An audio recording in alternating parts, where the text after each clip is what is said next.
Casey Danielson joins us here on Wisconsin.golf after the first round of the IOA Championship, a 73 today. Afternoon tee time, kind of a grind out there. You really battled hard. What do you take away from today's round? From today's round, I think I just, was pretty solid, pretty steady. Was really committed to each shot, which I've been working on, and definitely need to work on my putting. But, just really happy with kind of getting through kind of a round that was not my best. How long have you used the putter you're using now, the little bit longer putter, and what does that do for you? Yeah, I started using the arm lock putter almost a year ago, and it was just like nice to change up, and it was kind of love at first sight, love at first putt, and so I've been using it ever since, and I really like it. I think it just helps me keep it really simple, really steady. So. Sure.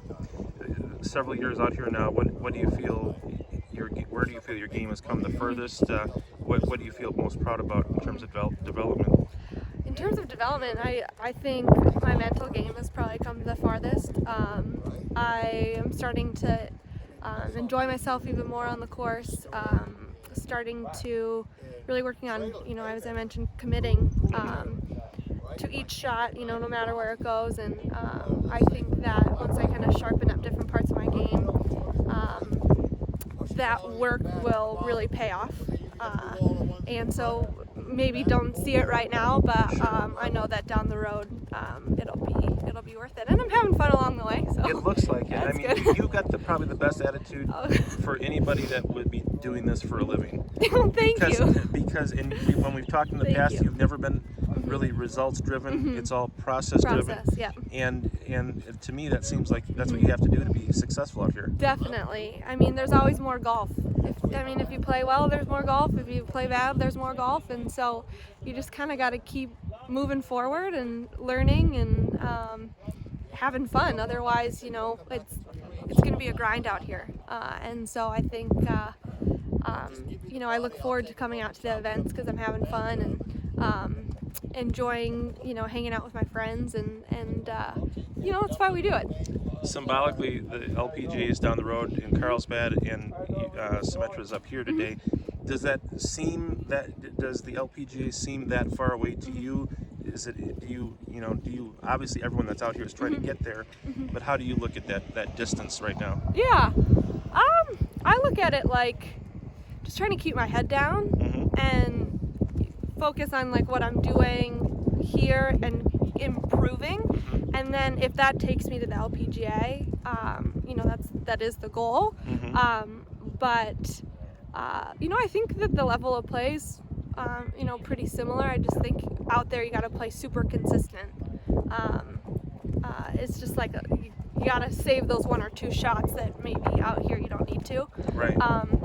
But yeah, I think it's definitely in the cards. I mean, I would hope that one day I'd get there, but I really still feel like I got a lot to work on.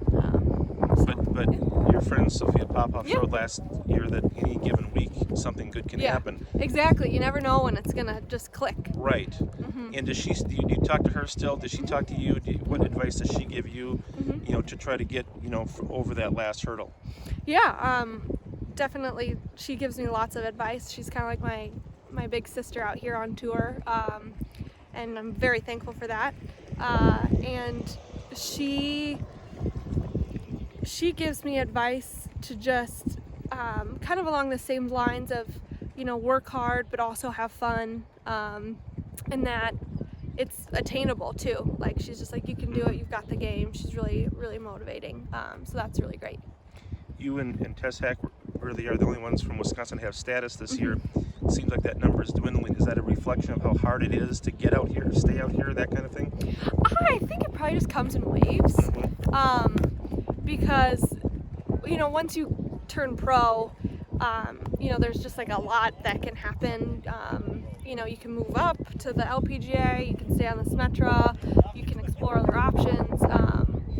So I'm sure we won't be the only ones for long.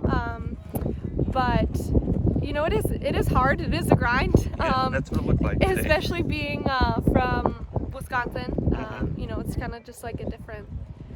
You kind of have to have the right setup and everything. But yeah, it's definitely possible. You talk about having fun out here. Beyond the golf, what makes it fun? Are you one that enjoys the different cities you go to? Yeah, try to as much as harder now with COVID. Yeah, right.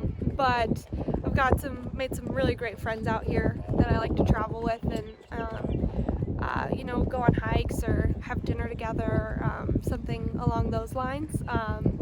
And yeah, just try and enjoy, you know, the different drives that we have, different parts of the country. Really enjoy staying with host families. Sure. That for me, that makes a huge difference to the week. And so yeah, just try and have some fun and just do different things I enjoy to pass the time. And to circle back to this tournament tomorrow, morning tee time, you struck the ball, it seemed, exceptionally well today, and you gave yourself numerous chances. Does it get easier going in the morning tomorrow? And what did you take away from today that you can use to kind of make that move? Because as you see on the scoreboard, a 5 and a 4, a bunch of 3s, and not a whole lot. I mean, there's not your real low one today. Yeah, I mean, this is a pretty tough golf course, especially because it's pretty firm, so it's kind of hard to get to a lot of the hole locations. And you know, it can be kind of tricky from tee to green. And so, yeah, going into tomorrow will have its own challenges. It'll be a little colder in the morning, and you know, you gotta wake up and get warm and loose. But it's definitely, you know, possible. But I think you kind of just got to be patient out here. You can't force anything, and so and that's what I did today. Just try to stay really patient, and nothing really fell for me. But that's, you know, do it again tomorrow. That's right. That's right. Well, Casey, thank you very much. Yeah, thank you.